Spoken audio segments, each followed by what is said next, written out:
Shalom, selamat pagi sahabat Petra yang terkasih di dalam Tuhan kita, Yesus Kristus. Saat ini pada hari Kamis, tanggal 28 Desember 2023, bersama saya, Pendeta Hendra Kurniawan dari GKJ Mergangsang, kita bersama-sama akan menerima dan membuka hari kita dengan sapaan Sabda Tuhan. Tetapi seperti biasanya,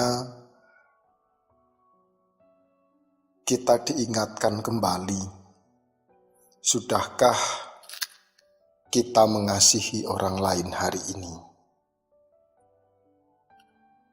Oleh karena itu, pada kesempatan kali ini, kita akan menyatukan hati terlebih dahulu.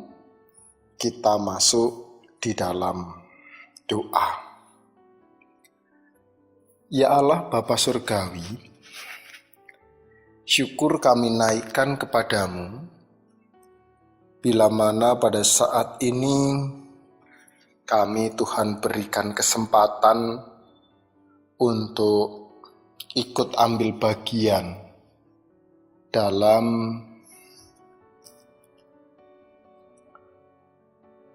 embun pagi, di mana kami meyakini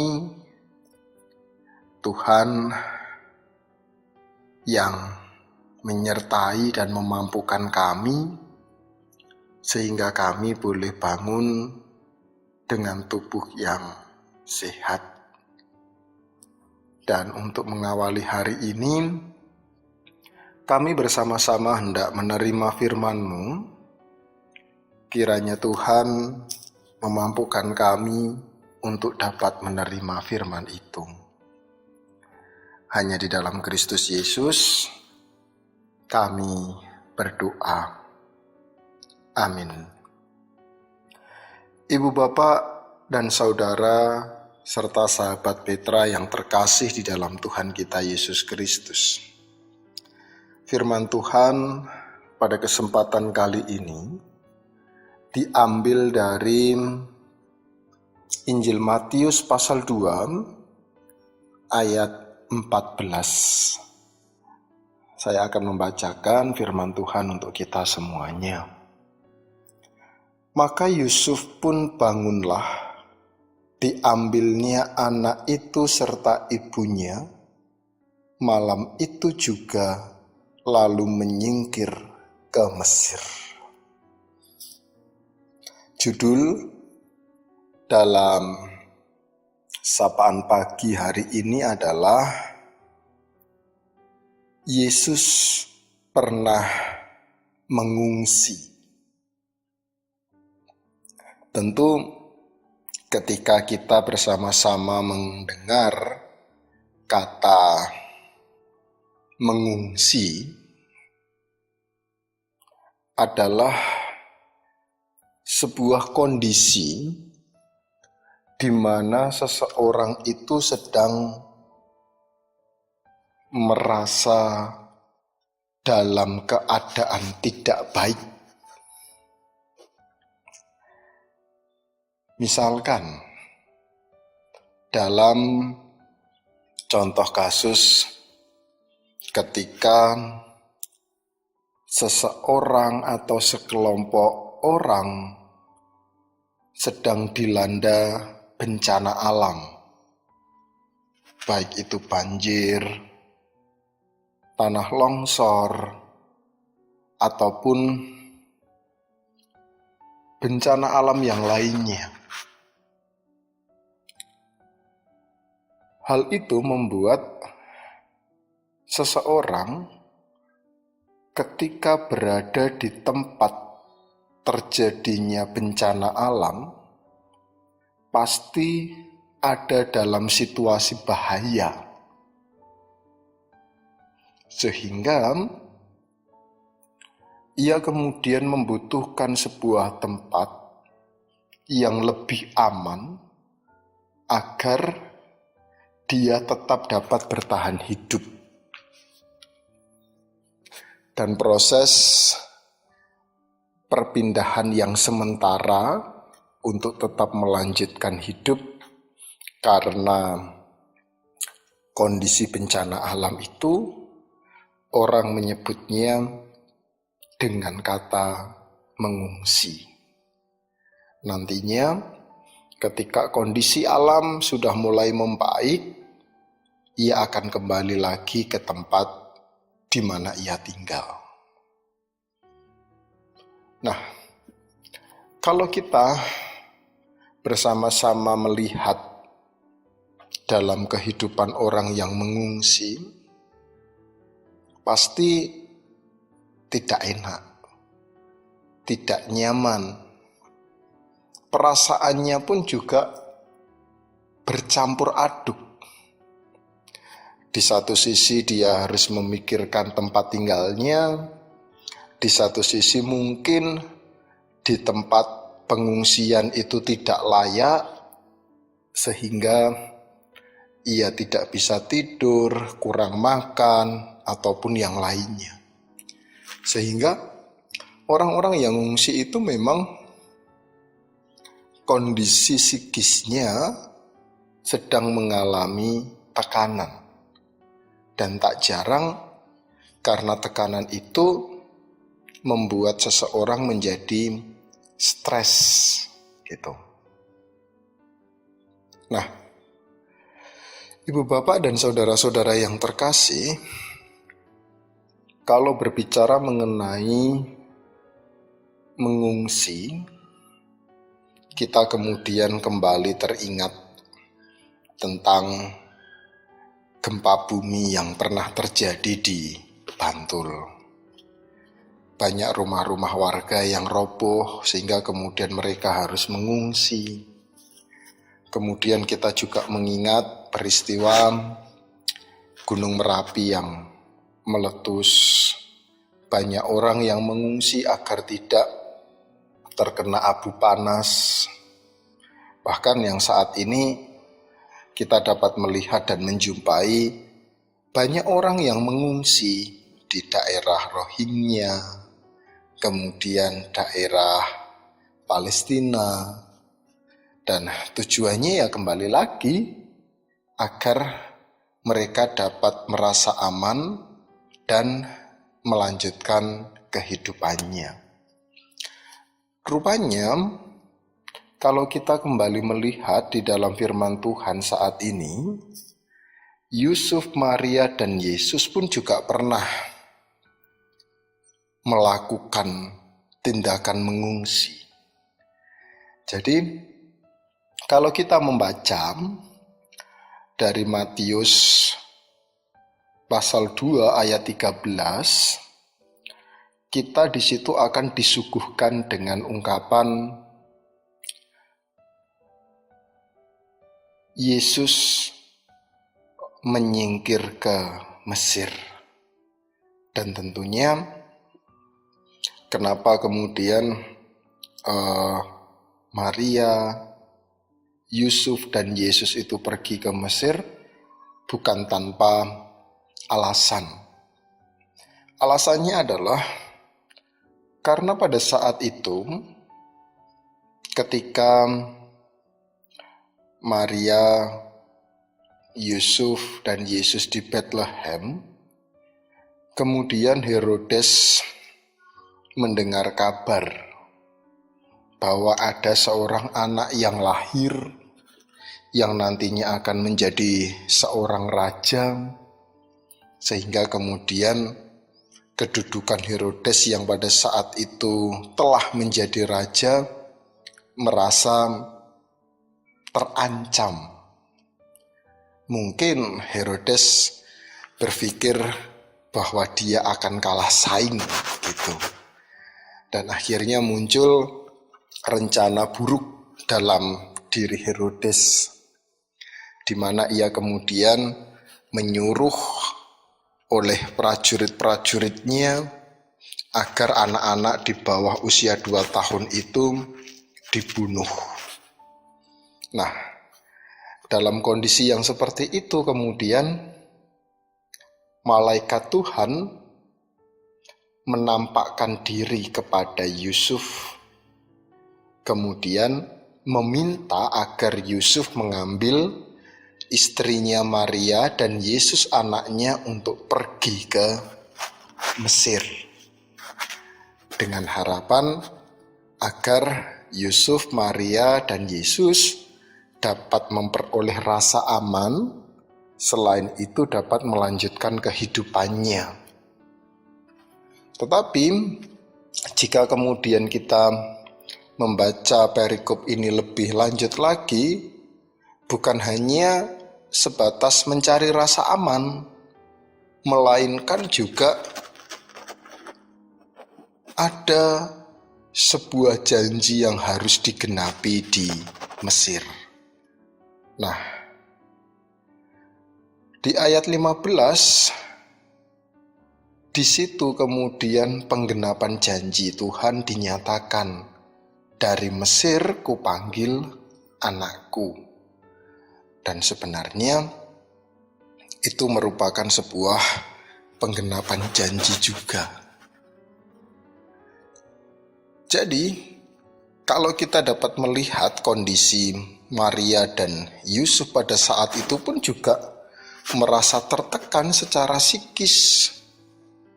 Oleh karena itulah, ia pergi ke Mesir sesuai dengan apa yang diperintahkan oleh malaikat Tuhan kepada mereka. Untungnya ya, kita dapat melihat sebelum mereka pergi ke Mesir, ada orang Majus yang kemudian datang untuk melihat Mesias yang lahir. Kemudian orang Majus itu memberikan sebuah persembahan berupa emas, kemenyan, dan mur. Nah, kenapa kemudian saya mengatakan untung? Karena persembahan itu dapat digunakan sebagai proses untuk terus bertahan dalam kehidupannya di Mesir. Mungkin kalau tidak ada persembahan itu, ya kita tidak tahu nasib daripada Yusuf ataupun Maria seperti apa. Tetapi kembali lagi satu hal yang pasti, bahwa ketika Tuhan menghendaki agar mereka pergi ke Mesir, di situ Tuhan senantiasa menyertai kehidupan Maria dan Yusuf. Nah, ibu bapak dan saudara-saudara yang terkasih di dalam Tuhan, lalu pertanyaannya adalah, apa yang dapat kita petik dari bacaan kita saat ini? Satu, kondisi tertekan secara psikis tentunya tidak hanya dirasakan oleh Maria dan Yusuf saja, melainkan terkadang kita juga pernah merasakan kondisi yang sama. Tertekan karena sebuah peristiwa tertentu, baik itu kedukaan, ataupun bagi Bapak Ibu Saudara yang mengharapkan momongan yang belum kunjung datang, itu juga merupakan sebuah tekanan. Ketika sebuah pasangan mengharapkan momongan, kemudian orang dengan seenaknya saja mengatakan, gimana, sudah untung atau belum? Wis badi apa durung? Bahkan ada yang nyeletuk dengan ungkapan iso porai. Ungkapan-ungkapan seperti itu akan membuat psikis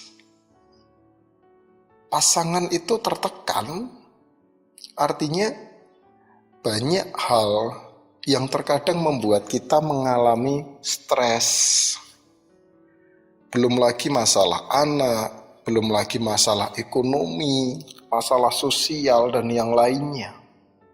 Nah, tetapi melalui kisah Yusuf beserta keluarganya, kita diingatkan bahwa kita harus tetap mempunyai sandar yang kuat, berpegang teguh pada Tuhan Sang Pemberi berkat.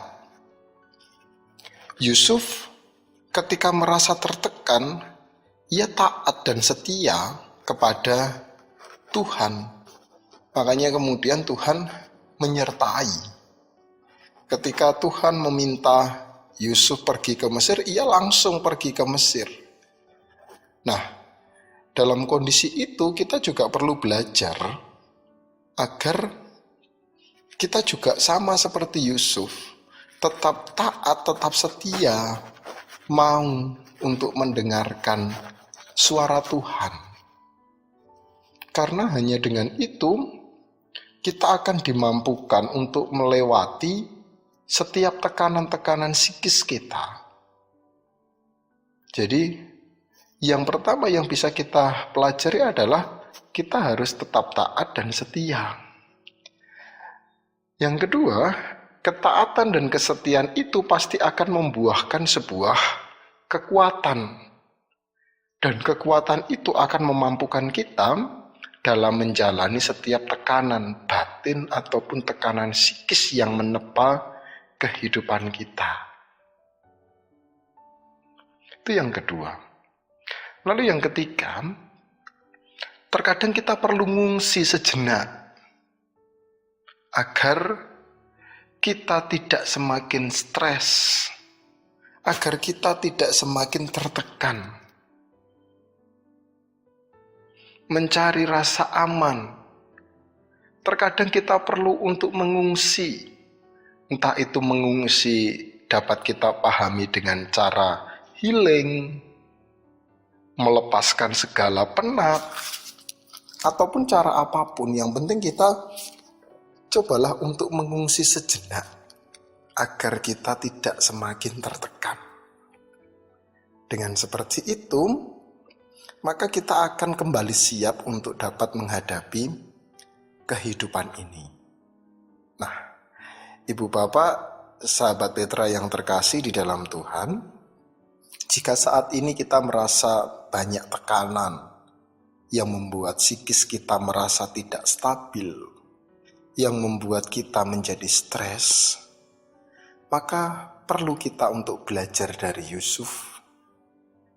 Yakinlah bahwa Tuhan juga tidak pernah meninggalkan kita. Tetap semangat agar kita mempunyai kekuatan menghadapi kehidupan ini. Semangat untuk sahabat-sahabat Petra semuanya, dan Tuhan senantiasa memberkati kita selalu. Amin. Ibu, Bapak, dan Saudara yang terkasih, mari kita berdoa. Syukur kami naikkan kepadamu Tuhan, bila mana pada kesempatan kali ini Engkau boleh mengingatkan kembali kepada kami bahwa ketika kami berada dalam kondisi tertekan, hanya Engkaulah sandaran kehidupan kami. Dan ketika kami bersandar kepadamu, maka disitulah kami akan beroleh kekuatan untuk menghadapi setiap persoalan kami. Dan Engkau juga mengajarkan kepada kami agar kami sedikit untuk mengungsi, sedikit untuk menyingkir, agar kami kembali fresh. Dan kami menyerahkan setiap pergumulan yang kami hadapi di dalam kasih-Mu. Biarlah hanya kehendak-Mu yang dinyatakan dalam kehidupan kami semuanya. Tuhan Allah Bapa Surgawi, saat ini kami akan melanjutkan aktivitas kami kembali. Kiranya berkat Tuhan dan penyertaan Tuhanlah yang memampukan kami untuk dapat terus berada di dalam jalan Tuhan. Hanya di dalam Kristus Yesus kami berdoa dan bersyukur. Amin. Demikian sahabat Petra yang terkasih di dalam Tuhan kita Yesus Kristus, kiranya sabda Tuhan memberi hikmat, kekuatan, penghiburan bagi kita untuk melewati hari-hari ini. Saya Pendeta Hindra dari GKJ Mergangsan, mohon diri dan mohon maaf bila ada kata yang kurang berkenan untuk sahabat Petra semuanya. Dan ingat selalu, tetap mengasihi orang lain hari ini. Tuhan memberkati dan shalom.